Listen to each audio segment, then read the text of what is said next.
She saw something, and said nothing. The Bronx mom, whose 3-year-old son ignited a fire that killed a dozen people, bolted the burning building without alerting residents to the fast-spreading inferno, her next-door neighbor charged Saturday. She did not yell, recalled an aggravated Chevron Stewart, 44, who lost 4 family members in the Thursday night blaze. "You're the one, and you don't call for help. Call somebody if you don't have a phone, knock on a door. Do something." Stewart, who lived in the first-floor apartment next to the mom, said the woman's only show of concern was a feeble and failed attempt to spread the alarm. Theodore Parisian for New York Daily News. "I hear her dragging her feet." Stewart recalled of their encounter in a dark hallway. "I can't see her but I hear her. Fire," Stewart said softly, imitating the woman's half-hearted warning. The still unidentified mother managed to escape unscathed with her 3-year-old son and a 2-year-old child. Fire officials said the unattended boy set off the killer blaze while fiddling with a petrol stove. The child had a history of turning the burners on and off, said FDNY Commissioner Daniel Negro. The mother exacerbated the dangerous situation by leaving the apartment door open, with the fire and smoke soon swirling through the 5-story building via an adjoining staircase. "I am so angry," said Stewart. "I don't have the words. I don't know what to say." As firefighters responded to the raging 5-alarm blaze, Stewart watched the woman walk across the street and sit on the curb as building residents scurried onto fire escapes. The less fortunate died inside their apartments or were discovered by first responders in the hallways or on the staircase.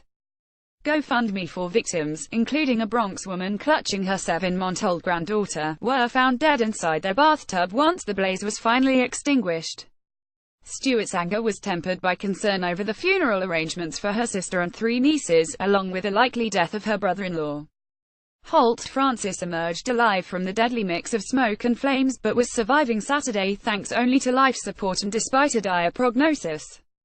The comatose man's niece Carmeletta Halladine walked out of Jacobi Medical Center in the Bronx to say he was a fighter and the family wasn't ready to throw in the towel. Obtained by Daily News. "We're not pulling him off life support," said the niece. "We're not doing that." Among the dead in the 100-year-old Belmont apartment building were Francis's wife Karen Stewart Francis, 37, and their daughters Kellishaw, 7, and Kylie, 2. A niece, 19-year-old Shawntae Young, was also killed after coming from her basement apartment to visit the Stewart family in their 5th-floor home. Stewart was far less optimistic about Holt Francis. Facebook, "He's not going to make it," said Stewart. "I want to cry really bad, but I don't know, it's like it's not coming. Now what do I do? What do I do?" According to Stewart, doctors need a member of Holt Francis's immediate family to make a decision about disconnecting him from life support. "He was married to my sister, so she could do it." Stewart said of taking Holt off the machines now keeping him alive. "But my sister is no more." Relatives, even as they waited to see if the family death toll climbed to 5, launched a GoFundMe page to bury the dead in their native Jamaica.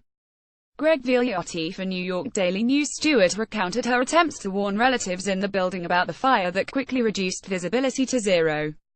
She first tried to call upstairs to her sister's apartment, and later rushed back into the burning building to bang on Young's apartment door. "I can't see nothing because my eyes start burning me now," recalled Stewart. "I kicked the door 2 times. I start kicking it, not knocking. Kicking it." Halladine, who lived on the 1st floor of the building as well, recalled seeing the 3-year-old boy and his mother inside the apartment many times before the fire. Facebook, "I would pass by and hear the mother screaming at the kid," she recalled. "Sometimes he would peek his head outside the door and I would say, 'Get back in there.'" The Red Cross was still putting up a dozen families from the building's 25 apartments at hotels in Brooklyn, Queens and Manhattan. The evacuees were also given debit cards to help buy supplies. The tenants, out of the building since Thursday, were told they can return to retrieve some of their belongings Sunday. On Saturday, the sister of victim Emmanuel Mensah burst into tears at the memorial outside the building at 2363 Prospect Avenue. Obtained by Daily News. The U.S. Army mechanic was back in the Bronx after finishing basic training and died trying to rescue others from the searing flames and choking smoke. "He always put other people first," said Vanessa Mensah, 20. Why couldn't he save himself? Mensah, 28, was found dead in a 4th-floor apartment, 1 story away from the apartment where he was staying. The blaze also claimed 3 members of another immigrant family. Facebook's Solomon Donkor, 49, his 17-year-old daughter Hannah Edoma Donkor and his 12-year-old son William Donkor were found dead in apartment 19. The 2 kids arrived last month from Ghana to live with their dad. Their deaths devastated family in the homeland. The whole neighborhood is in mourning and disbelief, said Smith Akwa, Donkor's nephew. The dead man's wife learned of the tragedy on Friday. She's devastated, Akwa said. Those were the only children she had. Family and friends described Donkor as a kind-hearted and generous businessman who sacrificed being with his young children in the early 2000s to come to the United States and make a better life for them. When he left they were young, Akwa explained. He wanted them to come stay with him so they could go to school in the U.S. Donkor planned to visit Ghana in January and promised to help his nephew start his own business. And now you see what some reckless people did to us, Akwa said.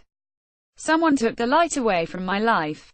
Police also identified another victim, Gabriel Yosakuki, 48, on Saturday.